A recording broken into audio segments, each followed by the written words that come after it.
हम आप लोग भी एक लापता चल रहे हैं। हमको आपको ये मालूम नहीं है कि हम कौन हैं और हम कहां से आए हैं, और यही शरीर छूट जाने के बाद हमको कहां जाना है, ये हमको आपको मालूम नहीं है। हम उसी मुकाम पर खड़े हैं जिस मुकाम पर उस परमात्मा की प्राप्ति होती है। उसी मुकाम पर खड़े होते और वहीं पर हम घूमते घूमते अपना पता लोगों से पूछते और आज तक हमको आपको अपना पता नहीं मिल पा रहा है। यही कारण बन गया कि आज संसार में जब ये पता अपना अपना किसी को नहीं है, इसलिए हर इंसान मनुष्य आज बहुत ही दुखी है, बहुत ज्यादा दुखी है। कबीर साहब कहते हैं, धन बनते दुखिया सभी,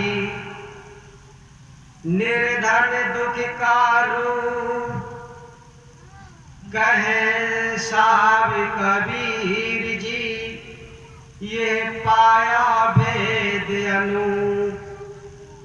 कबीर साहब कहते हैं कि संसार में धनी मानी भी बहुत दुखी, निर्धन गरीब आदमी तो दुखी है ही, लेकिन धनी मानी आदमी बहुत ज्यादा दुखी है, बहुत दुखी। जितना बड़ा आदमी उतना बड़ा दुख, जितना छोटा आदमी उतना छोटा दुख।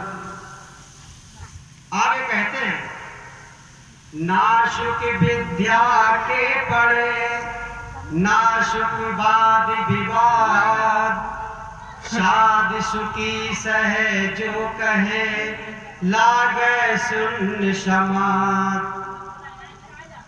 हमको आपको समझाते हैं कि ना तो पढ़ाई लिखाई में सुख मिला और ना वाद विवाद लड़ाई झगड़ा में सुख मिला। बड़े बड़े राजा महाराजा इसी धरती पर आए और उन्होंने बड़ी लड़ाइयों को लड़ा, दूसरे देश पर उन्होंने चढ़ाई की और विजय प्राप्त की और बहुत वहां का धन अपने खजाने में जमा कर लिया। और जमा कर लेने के बाद जब पूछा गया कि आपको सुख है, तब वो बादशाह कहता है, मैं बहुत दुखी रहता हूँ रात और दिन। मैं ये सोचता हूँ कहीं कोई दूसरे राज्य का राजा मेरे राज्य पर आक्रमण ना कर दे और मेरा ये धन कहीं ना ले जाए। मुझे ये बहुत दुख सताता है, इसलिए बराबर मैं अपनी फौज को आगाह करता रहता हूँ कि आप बड़े होशियारी के साथ बराबर पहरा देते रहें। कोई सुखी है? निर्धन कहे धनवान सुखी, धनवान कहे एक राजा, राजा कहे महाराज सुखी, महाराज कहे इंद्र प्यारा, इंद्र कहे ब्रह्मा जी सुखी, ब्रह्मा जी कहे सृजनहारा, विष्णु कहे एक भक्त सुखी, दुखी है पूरा संसार, पूरा संसार। महापुरुष कहते कि पूरा संसार। और ये दुख की चर्चा जैसे ही ऊपर स्वर्ग और बैकुंठ की तरफ गई तो इंद्र देवता कहता है, मैं भी बहुत दुखी हूं, विकट दुखी हूं। और इंद्र देवता कहता है कि भाई वो सुखी है, वो ब्रह्मा जी, वो ब्रह्मा जी सुखी है। अब अरे बंद कहाँ कर दो, 50 दफा कह दी मत पकड़ो, बंद सत्संग में बंद कर दो। मैं ये सोचता रहता हूँ कहीं ऊपर से कोई ऐसा आदेश ना आ जाए जिससे मुझको अपनी कुर्सी को छोड़ना पड़े। ब्रह्मा जी कहते हैं कि ये दुख और सुख का जन्मदाता मैं ही हूँ। भगवान राम कहते हैं कि ना कोई किसी को दुख देता है और ना ही कोई किसी को सुख देता है। ये दुख और सुख का जन्मदाता स्वयं वो इंसान और मनुष्य ही है। इसलिए प्रेमी भाई बहनों, आज हम आप इस संसार में इतना कष्ट और इतना कलेश हम बराबर उठा रहे हैं, बराबर उठा रहे हैं।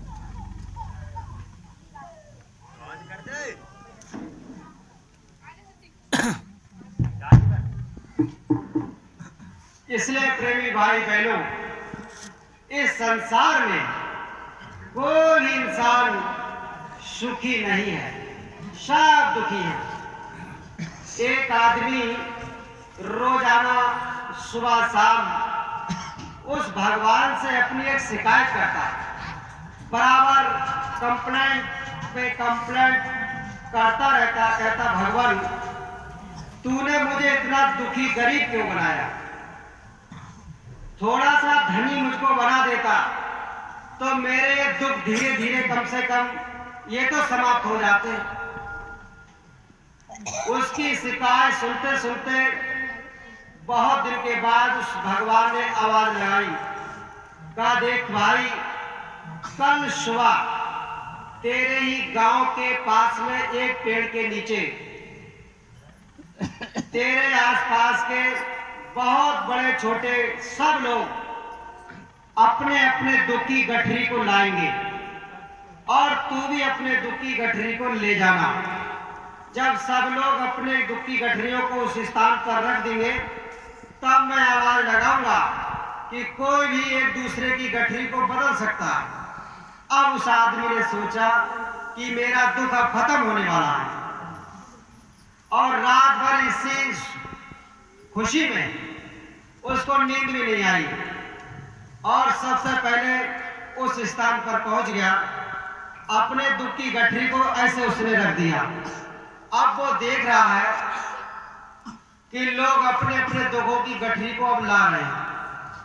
कैसे करके ला रहे हैं? उधर से वजीर की जब गठरी आ रही तो वजीर अब उस घोड़े पर लाद करके अपनी गठरी को ला रहे हैं। अब उस आदमी का दिमाग चक्कर ऐसे काट रहा है। देखा पीछे से बादशाह आ रहे, उनकी 10 खच्चरों पर घोड़े पर ऐसे लग के गठरी आ रही। वो आदमी और हैरान हो गया। फिर देखा गांव के जमींदार, गांव के सेठ साहूकार सब अपने अपने दुखों की गठरी इतनी इतनी बड़ी ला रहे। अब वो आदमी गठरी के पास में ही अपने खड़ा, क्योंकि अब वो इंतजार कर रहा है कि आवाज ऊपर से आने वाली है। जैसे ही सबने अपनी अपनी गठरी को रख दिया, उस भगवान ने एक आवाज लगाई कि भाइयों, आप अपने अपने दुखों की गठरी एक दूसरे से आप बदलवा लो। जैसे ही आवाज लगी, उस आदमी ने तुरंत फौरन अपनी गठरी को उठाया और अपनी बगल में दावा और भाग खड़ा हुआ। और रास्ते में सोच रहा है कि मेरी गठरी में तो केवल एक ही दुख है।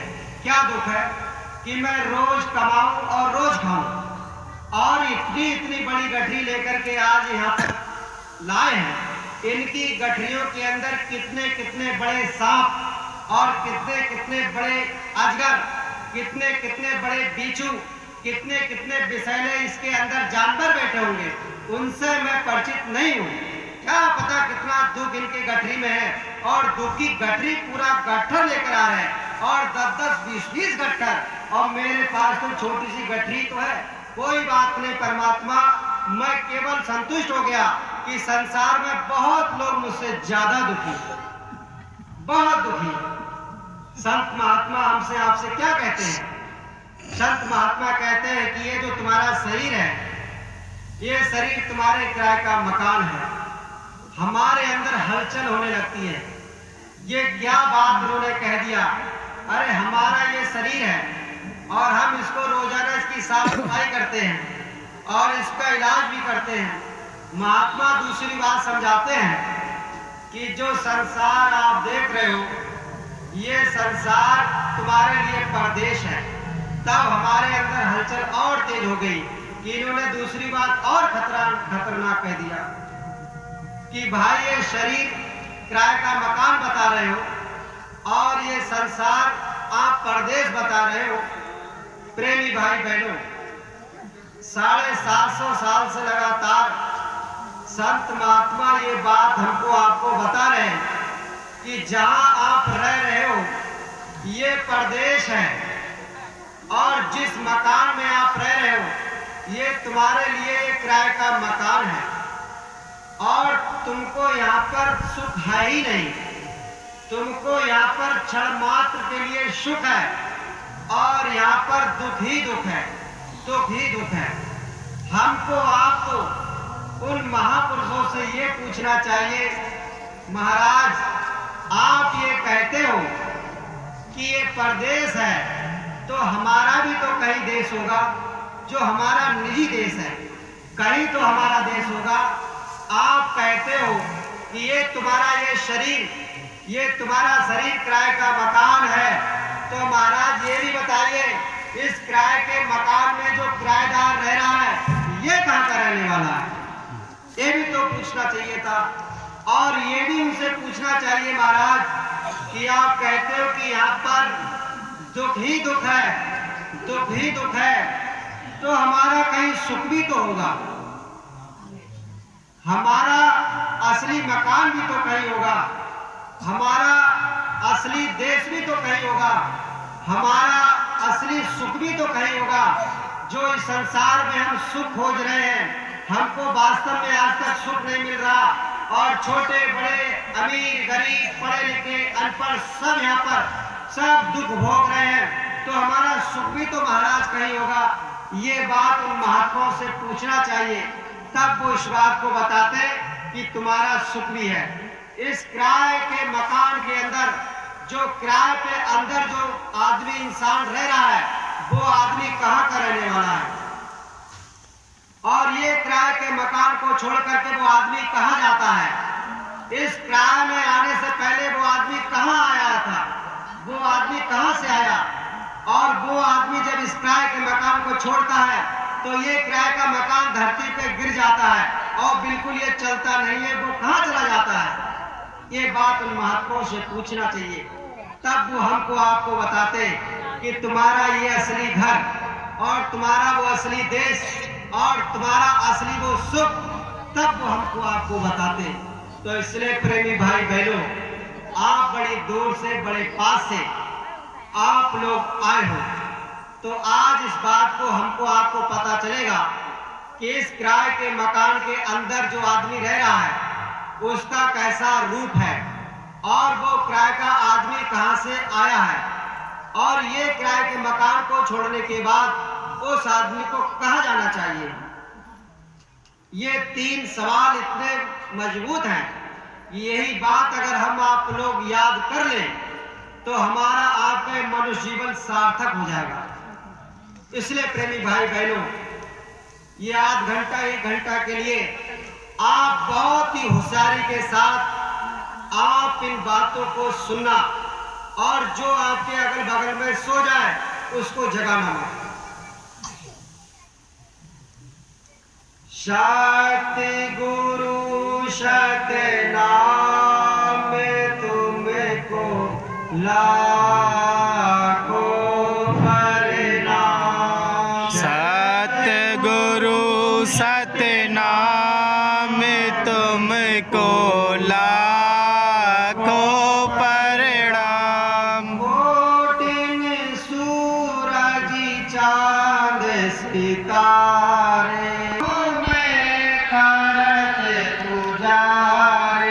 रोम रोम में करत उजारे। सतपुरुष करतार तुमको लाखों प्रणाम। सतपुरुष करतार तुमको लाखों प्रणाम।